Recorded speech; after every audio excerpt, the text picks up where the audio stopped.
হে WhatsApp guys, কেমন আছো সবাই? আশা করি সবাই খুব ভালো আছো। র্যান্ডম ভিডিও চ্যানেলের মুভির এক্সপ্লেনেশন সিরিজে আজকের পর্বে আমরা গতকাল যে একটা ইন্দোনেশিয়ান হরর সিনেমা দেখেছিলাম মাকমুং নামে, সেটার দ্বিতীয় পার্ট সম্পর্কে আমরা জানতে চলেছি। আমি জানি না এটার প্রথম পার্টটা তোমাদের কেমন লেগেছে, তবে তারপরেও যেহেতু একটা পার্ট আমরা এনেছি, এটার ফিনিশিং তো অবশ্যই তোমাদের দেখানো উচিত। তো যাই হোক, মাকমুং এর ফার্স্ট পার্টটা এসেছিল 2019 সালে এবং এটার সেকেন্ড পার্ট এসেছিল তার 2 বছর পর 2021 সালে। এবং এই দ্বিতীয় সিনেমাটি প্রথম সিনেমার পরের কাহিনী, মানে তারপর কি হয়েছিল সেটা নিয়ে কাহিনী আর কি। তো বাড়তি আর কোনো কথা না বাড়িয়ে চলো আমরা মূল ভিডিওতে যাব। তবে গাইস, ভিডিওটা স্টার্ট হওয়ার পূর্বে ছোট্ট একটা কমার্শিয়াল বিজ্ঞাপন রয়েছে, তোমরা চাইলে বিজ্ঞাপনটা দেখতে পারো বা স্কিপও করতে পারো। ডিসক্রিপশন আমরা ডিসক্রিপশনে দিয়ে দিয়েছি, তো আমরা বিজ্ঞাপনটা প্লে করে দিচ্ছি। তো গাইস, আজকে যে আমরা অ্যাপটার সাথে পরিচিত হবো সেটার নাম হচ্ছে মোস্ট প্লে এবং এটা অন্যতম জনপ্রিয় একটা ফ্যান্টাসি গেমিং অ্যাপ, যার ব্র্যান্ড অ্যাম্বাসেডর হচ্ছে জনপ্রিয় অভিনেত্রী মধুমিতা সরকার। তো সাউথ আফ্রিকায় T20 BPL ILT এর বাম্পার 1 কোটি বোনাস উপভোগ করতে এখনই যোগ দিন মোস্ট প্লেতে। আর এখানে যে প্রোমো কোডটা রয়েছে ফ্রি টাকা 150, এই প্রোমো কোডটি ইউজ করলে বিনামূল্যে 150 টাকা। তাছাড়া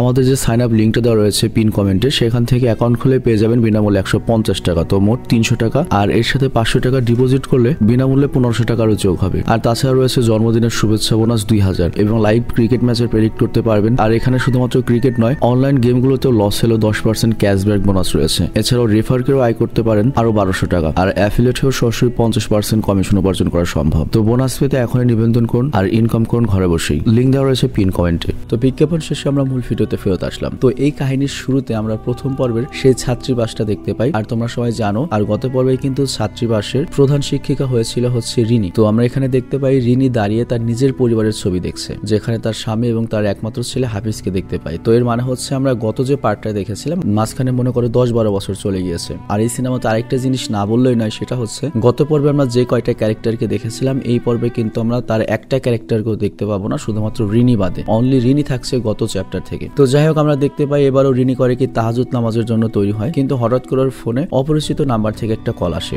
আর কলটা রিসিভ করার পরেও জানতে পারে ওর ছোটবেলার খেলার সাথী আলিফ কল করেছে। তো আলিফ তাকে জানে রিনির খালা মারা গিয়েছে, যার নাম ছিল হচ্ছে ইলিয়ান্তি। তো এই জন্য সে যেন দ্রুত গ্রামে চলে আসে। তো এই কথা শুনে রিনি আপসেট হয়ে যায় আর সে কলটি কেটে দেয় আর তারপর আবার নামাজ পড়তে শুরু করে। তো নামাজের দাওয়ানোর পরে রিনি ফিল করতে থাকে যে তার পেছনে তাকে ফলো করে কেউ নামাজ পড়ছে। তো এই জন্য সে ভয়ে ভয়ে নামাজ শেষ করে আবার পেছনে তাকায়, কিন্তু পেছনে ফিরে সে কাউকেই দেখতে পায় না। আর আমরা অলরেডি জানি রিনি কিন্তু যথেষ্ট সাহসী। তো যাই হোক, এর পরের দিন আমরা দেখি রিনি তার ছেলে হাফেজকে নিয়ে তার গ্রামের বাড়ির উদ্দেশ্যে রওনা দেয়। আর গ্রামে যাওয়ার জন্য সে প্রথমে একটা বাস করে আর তারপর বাইকে চলে যাচ্ছিল, কারণ তাদের গ্রাম শহর থেকে অনেক দূরে ছিল, বিশাল পাহাড়ের মধ্যে একটা ঘন জঙ্গলে। তো বাইকে যাওয়ার সময় সে বাইক চালকের কাছ থেকে জানতে পারে যে তাদের গ্রামটা অনেক অদ্ভুত ধরনের। সেখানে অনেক বছর ধরে বৃষ্টি হয়নি, এমনকি এখনো সেখানে ইলেকট্রিসিটি বা বিদ্যুৎ পৌঁছায়নি। বিশেষ করে তাদের গ্রামের মানুষরাই নাকি বিদ্যুৎ নিতে চায় না, সরকার দিতে চায় বাট তারা নিতে চায় না। আর ওখানে নাকি মোবাইলের নেটওয়ার্কও পায় না। বুঝতেই পারছো, বিদ্যুৎ না থাকলে টাওয়ার বুঝবে কিভাবে, নেটওয়ার্ক থাকবে কিভাবে। তো এরপর আমাদের রিনির গ্রামের দৃশ্য দেখানো হয়,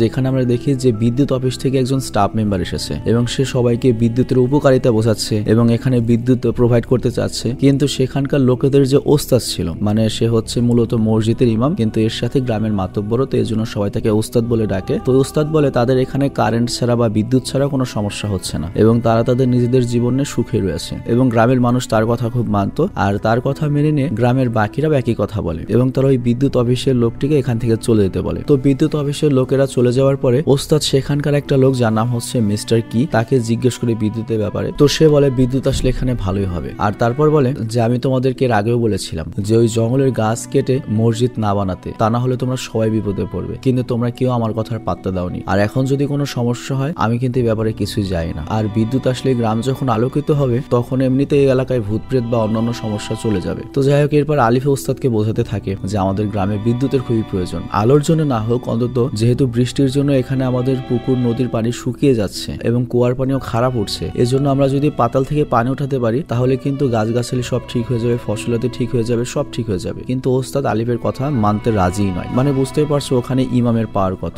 আর এদিকে আমরা দেখি রিনি ফাইনালি তার বাড়ির কাছে চলে এসেছে আর ওখানে এসে সে করে কি তার খালার যে শেষ দোয়া সেখানে সামিল হয়। এবং এরপর যখন তার খালাকে দাফন করতে নেওয়া হচ্ছিল তখন পথে মধ্যে দুজন মহিলা নিজেদের মধ্যে কথা বলছিল এবং তারা বলছিল যে ইলান্তির মৃত্যুটা কোনো সাধারণ মৃত্যু না, কারণ সে একা জঙ্গলের ভেতরে গিয়েছিল এবং ওই জঙ্গলে নাকি একটা খারাপ আত্মা থাকে আর সেই খারাপ আত্মার নাম হচ্ছে নি লাউলে আর সেই নাকি তাকে মেরে ফেলেছে। তো আসলে এই গ্রামটা যেহেতু জঙ্গল দিয়ে পুরো মনে করো যে সারাউন্ডেড, তো এই জঙ্গলের মধ্যে এমন একটা জায়গা রয়েছে যেখানে যাওয়ার অনুমতি কারণই, কারণ সেখানে মৃত লোকদের দাফন করা হয় এবং তারা বিশ্বাস করতো যে ওখানে গেলে নিউ লাউয়ে নামে যে খারাপ আত্মা রয়েছে তার নজরে পড়বে এবং তারা তাকে মেরে ফেলবে। তবে রিনি এই কথায় তেমন পাত্তা দেয় না। তবে ওর খালাকে দাফন করার পরে রিনি আলিফের সাথে দেখা করে, আর আলিফ তখন ওর পরিবার সম্পর্কে জানতে চায় যে কিভাবে আছে, কেমন আছে। তো এখানে আমরা একটা খুব করুণ ব্যাপার জানতে পারি, সেটা হচ্ছে গত পর্বে যে ইমামটা ছিল গেন্ডা নামে নাকি গান্ডা নামে, যার সাথে রিনির বিয়ে হলো, সে 3 বছর আগে মারা গিয়েছে। আর এজন্য সে তার একমাত্র ছেলে হাফিজকে নিয়ে থাকে। আর এরপর কথা বলতে বলতে তারা জঙ্গলের সামনে হওয়া মসজিদটা দেখছিল, কিন্তু এরই মধ্যে অন্যদিকে হাফিজ আবার কৌতূহলবশত জঙ্গলের ভেতরে চলে যাচ্ছিল। কিন্তু হঠাৎ করে রিনি তাকে দেখতে পায় এবং থামিয়ে দেয় এবং তাকে বুঝিয়ে বলে যে কখনোই একাই জঙ্গলের ভেতরে যাবে না। আর এরপর রাতের বেলা দেখা যায় হাফিজের এখানে থাকতে ভালো লাগছে না, কারণ বুঝতেই পারছো এখানে কারেন্ট নেই, নেটওয়ার্ক নেই, ফেসবুক চালাতে পারছে না, ইউটিউব চালাতে পারছে না। তো টাউনের একটা ছেলে কিভাবে এখানে থাকবে? তো ওখান থেকেও চলে যেতে চায়। তবে তারপরেও রিনি হাফিজকে বলে আমরা সর্বোচ্চ আর এখানে 7 দিন থাকবো, তারপরে এখান থেকে চলে যাব। আর এই কয়দিন সেই গ্রামকে এবং এই গ্রামের বাচ্চাদের সাথে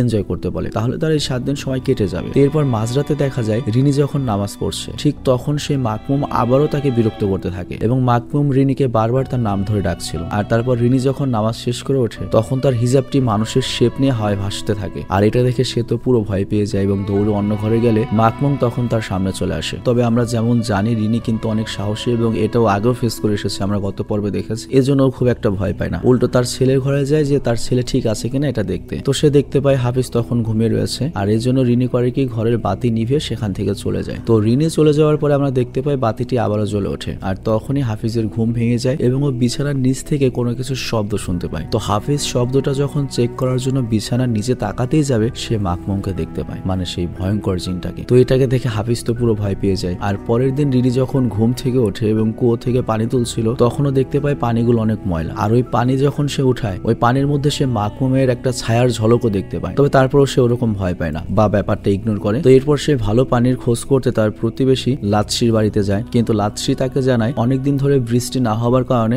এখানকার সব পানি নষ্ট হয়ে গিয়েছে এবং তাদের এই পানি ব্যবহার করা ছাড়া আর কোনো উপায় নেই। আর পরের দৃশ্যে দেখা যায় হাফিজ সেখানকার বাচ্চাদের সাথে খেলা করছে, আর তাদের মধ্যে ইওয়ান আর ইকবাল নামের দুজন ছেলে ঝগড়া শুরু করে দেয়। তো ইকবাল তখন রেগে করে কি তার দাদা ওস্তাদের কাছে নালিশ করতে যায়, আর এদিকে ওস্তাদ মসজিদে কাজ দেখছিল। তো সেখানে দেখা যায় মসজিদে নতুন দেয়াল দেওয়া হয়েছে, তবে তারপরও সেটা ভেঙে পড়েছে। তো শ্রমিকরা এখানে সাফাই গাছ ছিল যে এখানে ভালো মানের জিনিস ব্যবহার করা হয়েছে, আমরা ভালো কাজ করেছি, তো এখানে দেয়াল ধসে পড়ার কোনো যুক্তিই নেই। আর এদিকে দেখা যায় হাফিজ জঙ্গলের সামনে একটা বাচ্চার সাথে খেলা করছিল, আর এই বাচ্চাটি একটা পা টেনে টেনে হাঁটছিল, মানে দেখতেই পাচ্ছ বাচ্চাটি খোলা ছিল আর কি। আর তার একটু পরে একটা সময় বাচ্চাটি জঙ্গলের ভেতর দিয়ে চলে যেতে থাকে। তো হাফিজ তখন বাচ্চাটিকে থামাতে যায়, জঙ্গলের ভেতর যেও না, ওখানে সমস্যা রয়েছে। কিন্তু ঠিক তখনই ইওয়ান আর ইকবালও হাফিজকে দেখতে পায় এবং ওকে থামায়। তো এখানে একটা বিষয় আমাদের খুবই উইয়ার্ড লাগে যে ওই বাচ্চাটা একা জঙ্গলের ভেতর ঢুকে গেল, ইকবাল আর ইওয়ান ওই বাচ্চাটাকে থামালো না কিন্তু হাফিজকে থামালো। এটার প্রশ্নের উত্তর আমরা পরে পাবো। তো এরপর সন্ধ্যায় হাফিজ যখন বাড়ি ফিরে আসে, তখন ওর মাকে সেই খোরা বাচ্চাটির ব্যাপারে বলে যে একটা বাচ্চা তো জঙ্গলের ভেতরে ঢুকে গিয়েছে। তো এটা শুনে ওর মায়ের তো খুব অদ্ভুত লাগে, কারণ এই গ্রামে আসার পরে ও এখনো এরকম কোনো খোরা বাচ্চাকে দেখেনি। তো এরপরে দেখা যায় রাতের সবাই পুরনো মসজিদে প্রার্থনা করতে গিয়েছে। তো এখানে ওস্তাদ সবার কাছে নতুন মসজিদের জন্য টাকা চায়, কারণ নতুন মসজিদের দেয়াল বারবার ভেঙে যাচ্ছিল, সেটাকে আবার পুনরায় তৈরি করার জন্য অনেক টাকার প্রয়োজন। আর এদিকে হাফিজ পেছনে ফিরে মসজিদের বাইরে সে আবারও খোরা ছেলেটিকে দেখতে পায় এবং ওই ছেলেটি তাকে ডাকছিল। তো এরপর হাফিজও করে ওই ছেলেটিকে দেখে মসজিদ থেকে বের হয়ে এক এক ওই ছেলেটির পেছনে চলে যায়, কিন্তু ও যখন বাইরে আসে হঠাৎ করে চারপাশে অন্ধকার হয়ে যায়। তো ও প্রচন্ড ভয় পেয়ে যায় এবং দৌড়ে আবার মসজিদের ভেতরে যায় মাকে খুঁজতে, কিন্তু হঠাৎ করে মসজিদের সবাই গায়েব। তো ভয় পেয়ে আবার বাইরে আসে, কিন্তু তখন ওর সামনে মাকমুমটা হাজির হয়, যাকে দেখে হাফিজ তো পুরো ভয় পেয়ে যায় এবং সেখানে অজ্ঞান হয়ে যায়। তারপরই দেখা যায় রিনি সহ বাকি সবাই মসজিদ থেকে বের হয়ে হাফিজকে দেখে কান্না করতে থাকে। আর এরপর যখন হাফিজের জ্ঞান ফিরে আসে, তখন সে তার মাকে জানায় আমি আর এখানে থাকবো না। আর রিনিও তখন বলে আমরা খুব তাড়াতাড়ি এখান থেকে চলে যাব। তো পরের দিন দেখা যায় বাকি বাচ্চারা হাফিজকে খেলতে ডাকছে, আর তারা সেই মসজিদের সামনে লুকোচুরি খেলছিল। তো খেলতে খেলতে হাফিজ দেখে জঙ্গলের ভেতরে সেই খোড়া ছেলেটি ওকে লুকিয়ে ডাকছে, কিন্তু এই মদন মার্কা হাফিজ দেখলো কালকে রাতে একটা প্রবলেম হয়েছে, তারপরেও ওই ছেলেটির পিছনে জঙ্গলে চলে যায়। আর তাকে আটকাতে গিয়ে ইওয়ান আর ইকবালও জঙ্গলের ভেতর চলে যায়। আর এদিকে রিনি আলিফের সাথে কথা বলতে বলতে সেই খোড়া বাচ্চাটির ব্যাপারে জিজ্ঞেস করে যে তোমাদের গ্রামে এরকম কেউ আছে কিনা, কিন্তু আলিফ জানায় তাদের গ্রামে এরকম কোনো বাচ্চাই নেই। তো এটা শুনে রিনি তো পুরো ঘাবড়ে যায় যে এটাই তো কোনো মাকমুম বা আত্মা হতে পারে, কারো রূপ নিয়ে এসেছে। আর এরপর সে যখন হাফিজের খোঁজ করে, তখন সে জানতে পারে যে হাফিজকে খুঁজতে খুঁজতে বাকি দুই বাচ্চাও জঙ্গলের ভেতর ঢুকে গিয়েছে। তো এরপর সবাই মিলে যখন বাচ্চা খুঁজছিল জঙ্গলের ভেতর, তারা অনেকক্ষণ খোঁজার পরে অবশেষে একটা পাথরের উপর বাচ্চাদের অজ্ঞান অবস্থায় খুঁজে পায়। আর তার চারপাশে অনেকগুলো ফুল ছিল, দেখে মনে হচ্ছিল রিচুয়াল করা হয়েছে। আর তার পাশে একটা গর্ত দেখা যাচ্ছে, যেখান থেকে কেউ একটা গাছ উঠিয়ে নিয়েছে, হতে পারে গণগাছন্ত বা অন্য কোনো গাছ, কিন্তু এই ব্যাপারটা কেউ খেয়াল করেনি। তো যাই হোক, এই তিনটা বাচ্চার এই অবস্থা দেখে সবাই তো প্রচন্ড ভয় পেয়ে যায় এবং সবাই বাচ্চাদেরকে পুরনো মসজিদে নিয়ে দোয়া দরুদ পরে সুস্থ করার চেষ্টা করতে থাকে, কিন্তু রিনি হাফিজ কিনে সেখান থেকে চলে যায়। আর এরপর আমরা দেখি বাচ্চাগুলো তারপর থেকেই কেউ না কেউ একটা রোগে মারাত্মক আক্রান্ত হয়ে পড়েছে, কেউ কথা বলতে পারছে না। আর এরপর আমরা দেখি সেই রাতে রিনি, ইওয়ান এবং ইকবালের মায়েরা যার যার মতো তাহাজ্জুদ নামাজ পড়ে সন্তানদের জন্য দোয়া করছিল, কিন্তু মাকমুম ওদের তিনজনকে বিরক্ত করার চেষ্টা করে, কিন্তু ওরা এত বেশি মনোযোগী ছিল যে আল্লাহর প্রতি মাকমুম এখানে ব্যর্থ হয়। আর মাকমুমের কাজ তো জানে, ওদের কাজই হচ্ছে প্রার্থনা করতে বাধা দেয়া। তো যাই হোক, রিনি যখন নামাজ থেকে ওঠে ও দেখে হাফিজ সেখানে নেই, আর ও বাইরে সে হাফিজকে খুঁজতে থাকে। আর তখনই ও হঠাৎ করে শুনতে পায় যে কুয়া থেকে হাফিজের চিৎকার আসছে। তো রিনি তাড়াতাড়ি কুয়ার মধ্যে দড়ি ফেলে হাফিজকে বাঁচানোর চেষ্টা করে, কিন্তু ওই দড়িটা তুলে দেখে ওখানে হাফিজ নেই, শুধুমাত্র বালতিটা এসেছে। আর তারপর দেখা যায় হাফিজ ঘর থেকে বের হয় এবং দরজার সামনে অজ্ঞান হয়ে যায়। তো এর মানে রিনি এতক্ষণ যা যা দেখছিল সব ভুল দেখছিল, হয়তো কোনো আত্মাকে ভুল দেখিয়েছে, ঠিক যেভাবে হাফিজকেও কিন্তু একটা আত্মা ভুল ভাল দেখিয়েছিল। যেমন হাফিজ যখন বাইরে আসলো, ভেতরে গিয়ে দেখলো মসজিদে কেউ নেই, তারপর ওই খোড়া ছেলেটাকে দেখেছে, তো বুঝতেই পারছে এই ভূতটার পাওয়ার অনেক বেশি। তো যাই হোক, রিনির সাথে এই ঘটনা ঘটার পরের দিনই রিনি করে কি, ইওয়ান আর ইকবালের মায়েদের কাছে গিয়ে এই কথা শেয়ার করে। আর তারা বলে আমাদের সাথেও তো ঠিক একই ঘটনা ঘটেছে, আর আমার ছেলেরাও সেই খোড়া ছেলেটিকে দেখতে পেত। তো এরপর রিনি বলে তার মানে এই সবকিছুর পেছনে ওই জঙ্গলে থাকা খারাপ আত্মাটিরই হাত রয়েছে, এবং এই খারাপ আত্মাটি অবশ্যই বড় ধরনের একটা ক্ষতি করতে চলেছে। কিন্তু এখানে ইওয়ান আর ইকবালের মায়েরা রিনির এই কথায় তেমন গুরুত্ব দেয় না, তারা আসলে ওস্তাদের কথা বিশ্বাস করেছিল, কারণ ওস্তাদ যেটা বলবে সেটাই সঠিক। ওস্তাদের ভাষ্য মতে খারাপ আত্মা বলে কিছু হয় না, এরকম ওরকম কোনো কিছু নেই। তো সে রাতে রিনি একটা স্বপ্ন দেখে, ও দেখতে পায় যে ওর ছেলে পুরো বশ হয়ে গিয়েছে, পজেসড হয়ে গিয়েছে, এবং সে অবস্থায় জঙ্গলের সামনের গাছটিতে চড়ে সেখান থেকে লাফ দিয়ে পড়ে যায়। আর এই স্বপ্ন দেখে তো রিনি ভয়ে ঘুম থেকে ওঠে। আর ঘুম থেকে উঠে যখন হাফিজের পুরো শরীর চেক করে, সে দেখতে পায় হাফিজের পায়ে সত্যি সত্যি বড় একটা ক্ষত চিহ্ন, মানে দেখে মনে হচ্ছে সত্যি কোনো উঁচু জায়গা থেকেও ব্যথা পেয়েছে পড়ে। তো পরের দিন রিনি ইভানদের বাড়িতে গিয়ে দেখে ইভানুর একই অবস্থা, এবং ওর বাবা একই স্বপ্ন দেখেছিল। আর সেখান থেকে রিনি বের হয়ে দেখতে পায় যে ইকবালের মাও ওই গাছটির সামনে দাঁড়িয়ে রয়েছে, এবং তার সাথে যখন কথা বলে জানতে পারে সেও রাতে একই স্বপ্ন দেখেছে, তার ছেলেরও একই অবস্থা। তো এই ঘটনা যখন জানাজানি হয়, তখন ওস্তাদ করে কি নিজে ইভানের রুমের পাশে বসে কোরআন তেলাওয়াত করে। তার একটু পরে দেখা যায় যে ইভান সুস্থ হয়ে গিয়েছে। আর এটা দেখে গ্রামবাসীরা ওস্তাদের উপর আরো বেশি বিশ্বাসী হয়ে পড়ে। আর এরপর আমরা দেখি রিনি সেই রাতে তার ছেলে হাফিজকে বলে যে ইভানের মতো তোমারও সেই শয়তানটির সাথে যুদ্ধ করে সুস্থ হতে হবে। কিন্তু তখনই আমাদের দেখানো হয় যে অ্যাকচুয়ালি ওই শয়তানটি হাফিজকে ভর করে রেখেছে, যার জন্য হাফিজ উঠতে পারছিল না, যেটা আমরা খালি চোখে দেখতে পারছিলাম না, শুধু হাফিজ দেখতে পারছিল। তো পরের দিন ওস্তাদ দেখে যে মসজিদের দেয়াল আবার ভেঙে গিয়েছে। আর তখন একটা মজদুর ওস্তাদকে বলে আমার মনে হয় এখানকার মাটিতেই সমস্যা, আমরা যদি জঙ্গলের গাছটি কেটে একটু শক্ত জায়গায় মসজিদ নির্মাণ করি তাহলে মনে হয় না দেয়াল ভাঙবে। আর এরপর আমরা দেখি রিনি করে কি আলিফের সাথে সব শেয়ার করে, মানে যা যা ঘটনা ঘটেছে। তো এই জন্য আলিফ করে দাদার কাছে নিয়ে যায় রিনিকে, কারণ রিনির পরদাদাই মূলত এই গ্রামটির স্থাপন করেছিল, মানে সর্বপ্রথমে গ্রামে এসেছিল এবং সেই জঙ্গল গ্রাম সম্পর্কে অনেক কিছু জানে। তো ওর দাদার কাছে যাওয়ার পরে রিনি করে কই মাকমুম এবং ওর সাথে যে সমস্যাগুলো হচ্ছে ওর ছেলে নিয়ে, তারপর কি কি দেখেছে সবকিছু খুলে বলে। তো এই সবকিছু শুনে আলিফের দাদা রিনিকে যেটা বলে সেটা হচ্ছে তার দাদা যখন প্রথমে সে এখানে বসতি স্থাপন করতে চেয়েছিল, তার অনেক আগে থেকেই নাকি এই জঙ্গলে অনেক আত্মা বসবাস করত, এবং এই জঙ্গলটা মূলত আত্মাদের জায়গা ছিল। তো এর জন্য আত্মাগুলো তাকে এখানে বসতি স্থাপন করার পারমিশন দেয়নি, কিন্তু সেই ওই আত্মাগুলোর সাথে কথা দিয়েছিল যে সে গ্রামবাসীর কোনো ক্ষতি করবে না, এবং তারা তাদের মতো জঙ্গলে থাকবে, এবং মানুষেরা মানুষদের মতো মানুষদের ভিটে বাড়িতে থাকবে, জঙ্গলে গিয়ে তাদেরকে কেউ বিরক্ত করবে না, এবং জঙ্গলের গাছগাছালিও কাটবে না। আর তখন আত্মারা বলেছিল ঠিক আছে, কিন্তু যদি আমাদের কোনো বিরক্ত হয় বা আমাদের গাছগাছালি কাটা হয় তাহলে কিন্তু তোমাদেরও আমরা ক্ষতি করব। তো সেই হিসাবে এতদিন চলে এসেছিল। কিন্তু এই মসজিদের নতুন যে ইমাম ওস্তাদ, সে এই পুরনো কথাগুলো বিশ্বাস করে না। সে অনেক দোয়া দরুদ জানতে, তার কাছে মনে হয় আত্মা আর কি, সে জঙ্গল কেটে উল্টো সেখানে বসতি বানাতে চায়। আর এর জন্যই জঙ্গলের অনেক গাছ কাটা হয়েছে এবং গাছ কেটে ওখানে মসজিদ স্থাপন করা হয়েছে। আর এই কারণে মূলত আত্মাগুলো খেপে গিয়েছে এবং এই গ্রামের টুকটাক ক্ষতি করছে। তো এটা আর কি আলিফের দাদার ভাষ্য। তো এখান থেকে রিনি বিষয়টা জানতে পারে। আর এরপর আমরা দেখতে পাই রিনি আর আলিফ মসজিদের কাছাকাছি যেতেই দেখতে পায় যে একজন মজদুরের পায়ে, মানে যে মিস্ত্রি কাজ করছে তার পায়ে অনেক খারাপ ভাবে ক্ষত হয়েছে, যে আর কি মসজিদের কাজ করছিল। আর তার এই আঘাতটা লেগেছে, তোমরা নিশ্চয়ই জানো একটু আগে যে কন্ট্রাক্টর মসজিদের তৈরি করছে, সে বলেছিল যে জঙ্গলের ওই সাইডে যদি আমরা মসজিদটা করি ওই জায়গার মাটিটা শক্ত আছে, তো সেই হিসেবে ওখানে গাছ কেটতে গিয়েছিল জঙ্গলের। তো এই কারণে ওর সাথে এমনটা হয়েছে। আর পরের দৃশ্যে আমরা দেখতে পাই ইকবালের মা ইকবালের পাশে বসে কোরআন তিলাওয়াত করছিল, আর এদিকে রিনি নামাজ পড়তে শুরু করেছে। কিন্তু এবারও মাকমুমটি রিনিকে ফলো করে নামাজ পড়তে থাকে। আর রিনি নামাজ শেষ করে বসতেই সেটা রিনির সামনে এসে রিনিকে ভয় দেখায়। তো এইবার রিনি কিন্তু ভয় পায়, তবে তার নিজের জন্য না, তার ছেলের জন্য। উঠে দৌড়ে হাফিজের ঘরে চলে যায় এবং হাফিজের ঘরে গিয়ে দেখতে পায় যে হাফিজকে কিছু পোকামাকড় ঘিরে ধরেছে, ওর মুখের অবস্থা বিভৎস হয়ে গিয়েছে, মনে করো যে পচে গিয়েছে এরকম মনে হচ্ছে। আর তখনই রিনি যখন আবার পেছন থেকে কিছু শব্দ পায়, সে দেখে যে হাফিজ সেই খোড়া ছেলেটির মতো মানে খুঁড়িয়ে খুঁড়িয়ে জঙ্গলে গাছটির কাছে পৌঁছে গিয়েছে। আর এর সাথে এটাও দেখে যে ওই আত্মাটি হাফিজকে ভুল বুঝে নিজের সাথে জঙ্গলের ভেতরে নিয়ে যাচ্ছে। তো রিনিও তখন পাগলের মতো ছুটে যায়, কিন্তু ভাগ্যক্রমে তখন আলিফ এবং ওস্তাদও সেখানে চলে এসেছিল। তো এখানে রিনি হাফিজ হাফিজ বলে চিল্লাচ্ছিল। তো তারা বলে যে হাফিজ তো ঘরেই রয়েছে, তুমি কার পিছে পিছে এসেছো? তো যাই হোক তখনই সিন চেঞ্জ হয় এবং পরের দিন দেখানো হয় যেখানে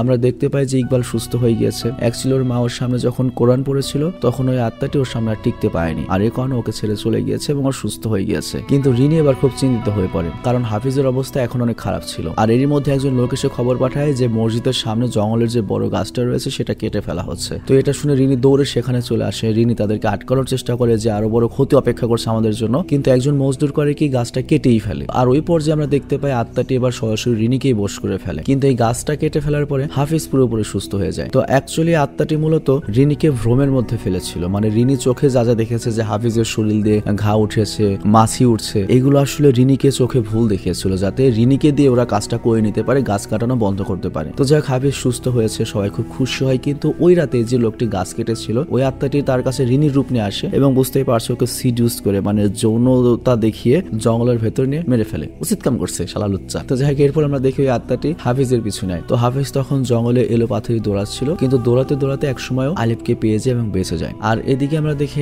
আসল রিনি এখনো পুরনো মসজিদে সবার সাথে ছিল, কিন্তু হঠাৎ করে সে একটা ভিশনে হাফিজকে জঙ্গলে দেখতে পায়। আর ওই সময় আত্মাটি আবারও রিনিকে বশ করে, আর এবার রিনি ওখানকার সবাইকে আলো পাথরে মেরে জঙ্গলে ঢুকে যায় এবং সবাই তার যখন পিছু করে সবাই জঙ্গলে গিয়ে দেখতে পায় যে রিনি ওই পাথরের উপর দাঁড়িয়ে রয়েছে, যেখানে এর আগে তারা ওই 3টা বাচ্চাকে খুঁজে পেয়েছিল। তো এবার আত্মাটি আবারও বাচ্চাদের উপর আক্রমণ করে মেরে ফেলতে চায়। তো এটা দেখে পুরো গ্রামবাসী একসাথে কোরআন শরীফ তেলাওয়াত করতে শুরু করে। তো এই মুহূর্তে আলিফ আর আলিফের দাদা যেটা করে দ্রুত করে কি ওখানে একটা নতুন গাছ লাগিয়ে দেয়, যে একটা খালি গর্ত ছিল সেখানে গাছ লাগিয়ে দেয়, যে গাছটা জঙ্গল থেকে আগে চুরি করে নেওয়া হয়েছিল। তো গাছটা যখন লাগিয়ে দেওয়া হয় তখন আমরা দেখি আত্মাটা রিনির মধ্যে আর থাকতে পারে না। তো এর কারণ হতে পারে দুটো। প্রথমত ওই আত্মাটা খুশি হয়েছে, নতুন গাছ লাগানো হয়েছে, ওর জিনিস ওকে ফিরিয়ে দেওয়া হয়েছে। তো আত্মাটা যখন বের হয় তখন গ্রামবাসীরা কুরআনের সবচেয়ে শক্তিশালী আয়াত আয়াতুল কুরসি পড়া শুরু করে দেয় এবং আমরা দেখতে পাই সেই আত্মাটি সেখানেই ধ্বংস হয়ে যায়, সবকিছু নর্মাল হয়ে যায়। তো এর কিছুদিন পরের দৃশ্য আমাদের দেখানো হয়, যেহেতু এখন আর আত্মামাত্মার ঝামেলা নেই, মসজিদটাও কেউ ভাঙে না, মসজিদটি পুরোপুরি ভাবে তৈরি হয়ে গিয়েছে। তবে বিদ্যুৎ ব্যবহার না করলেও তারা সোলার প্যানেল ঠিকই লাগিয়েছে।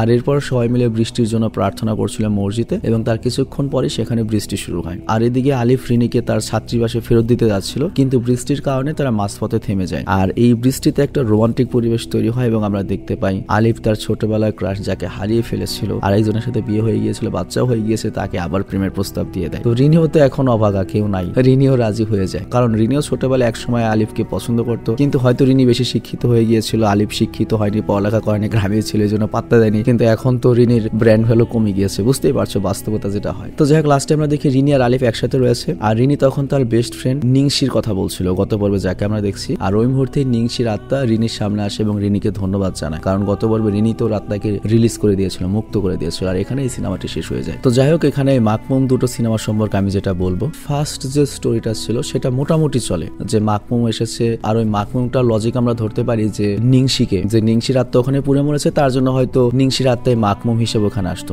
কিন্তু এই সেকেন্ড সিকুয়েলেও তার 10 বছর পর সেম ওই মাকমুম হঠাৎ করে এসেছে, মানে সেম ওই হিস্ট্রি। তো এখানে মাকমুম তো আগে থেকে ছিল ফার্স্ট পার্টে থেকে, তার মানে ফার্স্ট পার্টের মাকমুম মরেনি, কিন্তু নতুন পার্টে আবার কিন্তু জঙ্গলের আত্মাও তোমার অ্যাড করা হয়েছে। তো এখানে আত্মার ঝামেলা গেল, মাকমুমের ঝামেলা কিন্তু যায়নি। আর তাছাড়া স্টোরি লাইনটা খুবই দুর্বল ছিল। আই মিন ফার্স্ট পার্ট মোটামুটি মানা যায়, বাট সেকেন্ড পার্টের যে স্টোরি লাইন এটা অ্যাকচুয়ালি আমার ওরকম পছন্দ হয়নি, কিংবা বেশিরভাগই লজিক ছাড়া লেগেছে। একবার ভূতের গল্প এখানে লজিক খোঁজা যাবে না অবশ্যই, তবে তারপরে তুমি বুঝতে পারছো আমি এখানে কি বোঝাতে চাচ্ছি। মানে অ্যাকচুয়ালি আমি এখানে জাস্ট ওই কথাটা বোঝাচ্ছি যে মাকমুমের ব্যাপারটা সেম মাকমুম আমাদের ফার্স্ট পার্টে দেখানো হয়েছে এবং এবারও মাকমুম জ্বালিয়েছে, আবার ওই আত্মার ব্যাপারটা আছে। তো এবারকার মাকমুমটা কি মাকমুমই ছিল নাকি আত্মা ছিল এটা আমরা বুঝতে পাইনি, মানে এটাই আমার কাছে কনফিউশন লেগেছে। আরেকটা ব্যাপার হচ্ছে এই জঙ্গলে অনেক আত্মা ছিল, কিন্তু আমাদের একটা আত্মা দেখানো হয়েছে এবং এই আত্মাটাকে অনেক দুর্বলই দেখানো হয়েছে। সিরিয়াসলি আত্মাটা যখন সবার সামনে পড়লো একেবারেই শেষ হয়ে গেল। মানে স্টোরি লাইনটাকে সিম্পলের মধ্যে আরেকটু সাজানো যেত, আরেকটু গোছানো যেত আর কি। তো যাই হোক খুব বড় একটা সিনেমা বিশেষজ্ঞের মতো আমি সিনেমাটাকে রিভিউ করলাম, যদিও আমি সিনেমার সিও বুঝি না, তবে প্রত্যেকটা মানুষের অধিকার রয়েছে নিজস্ব মতামত দেওয়ার। তো এই জন্য আমি বলবো যে ফার্স্ট পার্ট যেমন ভালো হয়েছে সেকেন্ড পার্ট অতখানি ওরা ভালো করতে পারেনি। তো আমি বিদায় নিচ্ছি, তুমি ভালো থেকো, সুস্থ থেকো। তবে যাওয়ার আগে একটা ভূতের গল্প বলি, যে লাস্ট একটা সিন দেখলে না, যে রিনি করে ওই মজদুর বা গাছ কাটার ওই কামলাকে করে কি সিডুস করে নিয়ে যায়, এরকম ঘটনা একটা বলি তোমাকে। এটা হচ্ছে 2006-07 সালের কাহিনী। ঢাকা থেকে কয়েকটা বন্ধু এসেছিল বেড়াতে আমাদের আশেপাশের এলাকারই। তো ওই বাড়িতে কেউ থাকে না, ওই বাড়ির সব মানুষ ঢাকায় থাকে। বিশাল বড় বাড়ি, অনেক গাছগাছালি, মানে দেখলেই ভূতের বাড়ি মনে হয়, দিনে দেখলেই ভয় করে। মানে তুমি মনে ইমাজিন করে নিও আশেপাশে বাড়ি ঘর নেই, বিশাল বড় বাড়ি, খালি গাছগাছালি বাড়ি ভরা। তো ওরা কি করেছে, লোকাল একটা বন্ধু ছিল, ওর কাছে একটা ঘরের চাবি ছিল, আর ঢাকা থেকে কিছু বন্ধু বান্ধব আসছে। ঢাকার যারা আসছে ওরা তো একটু সাহসী, ওরা তো ওই ভূত টুত এগুলো বিশ্বাস করে না, বা ওদের আইডিয়া নেই যে কোথায় গেলে ভূতের ভয় রয়েছে কি রয়েছে। তো তাস খেলার এক পর্যায়ে পর্যায়ে রাত যখন 1টা বেজে গেছে, একজন করেছে কি পেশাব করতে একটু বেশি দূরে চলে গিয়েছে। তো পেশাব করতে যখন ও গিয়েছে একটু দূরে, তখন দেখে যে বিয়ের ড্রেস পরা একটা মেয়ে, পেছন থেকে দেখেছে যে বিয়ের ড্রেস পরা শাড়ি পরা একটা মেয়ে। তোর তো মনে করো যে মনে লাড্ডু ফুটে গেছে, মাথায় কুবুদ্ধি চলে আসছে। কিন্তু তখনই খেয়াল করে যে মরা একটা মুরগি উঠে কামড়ে কামড়ে খাচ্ছে, বিশাল বড় দাঁত, বিভৎস চেহারা, আর তারপর অজ্ঞান হয়ে গিয়েছে। মানে আমি বাস্তব ঘটনা বলছি। পর ওর দাঁত লেগে গিয়েছিল, যখন সুস্থ হয়েছে এই গল্পটাই বলেছে আর কি। তো এর জন্য রাত বিরাতে যদি সুন্দরী মেয়ে দেখো বা কোনো সুন্দরী মেয়ে এসে ডাকে, বিশেষ করে যারা গ্রামে থাকো সাবধান। তবে শহরে থাকলেও অত বেশি সাহস নেওয়ার কিছু নেই, কারণ তুমি যে রুমে ভাড়া রয়েছো ওই রুম হয়তো 30-40 বছর আগে তৈরি হয়েছে। এ পর্যন্ত কতজন ওই রুমে থেকেছে, 2-1 সুইসাইড করেছে কি না করেছে, কাউকে মার্ডার করেছে কি না করেছে, পাস্ট ইতিহাস কিছুই যাও না। দেখা গেল হঠাৎ করে সামনে কিছু চলে আসলো, তখন কি করবে? এরকম আরেকটা গল্প আছে, ওটাও আমি বলে দিই। এটাও বাস্তব ঘটনা। এটা হচ্ছে আমি যখন প্রাইমারি স্কুলে পড়ি তখন আমার চাচার টেইলার্সের দোকান ছিল। ওই টেইলার্সের দোকানে একটা ছেলে এসেছিল, আমার নাম সম্ভবত, ও আর কি তোমার ওই কাজ করতো, ভাত টাত নিত। তো এরপরে ও চাকরি বাদ দিয়ে চলে যায় ঢাকায়। তো ঢাকা যাওয়ার পর আরেকটা চাকরি নাই, তো ওকে একটা ছোট্ট রুম দেওয়া হয়েছিল থাকার জন্য। তো যে রুমে শুয়েছিল, হঠাৎ করে রাত্রে ঘুম ভেঙেছে, ও দেখে যে ওর রুমের ফ্যানে একটা মেয়ে ফাঁস নিয়ে আছে। চিন্তা করো কি অবস্থা। তো ভাগ্য ভালো শীতকাল ছিল, ও করেছে কি লেপের নিচে সারা রাত ছিল, ওর ভয়ে ঘাম মনে করো যে দর করে পড়ছে, কাঁপছে, দোয়া দূরত পড়ছে। পরে সকাল হয়েছে, তারপর থেকে চাকরি ছেড়ে দিয়েছে বা কি হয়েছিল আমার খেয়াল নেই। তবে ছেলেটা পর অসুস্থ হয়ে গিয়েছিল, ওই ছেলেটা মারা গিয়েছে। ওই কারণে মারা যায়নি, অন্য কোনো অসুখের কারণে মারা গিয়েছে, সুইসাইড করেছিল ছেলেটা আর কি। তো যাই হোক, অনেকদিন পরে ছেলেটার কথা মনে পড়লো। তো আমি যেটা বলতে যাচ্ছি, ভূত বলেই হয়তো কিছু নেই, কিন্তু ভৌতিক একটা এক্সপিরিয়েন্স তুমি লাইফের যে কোনো সময় পেতে পারো। তো এর জন্য সবসময় নিজেকে প্রিপেয়ার রেখো, ঠিক আছে? যাতে গল্প বলার জন্য অন্তত বেঁচে থাকো। Take care, by.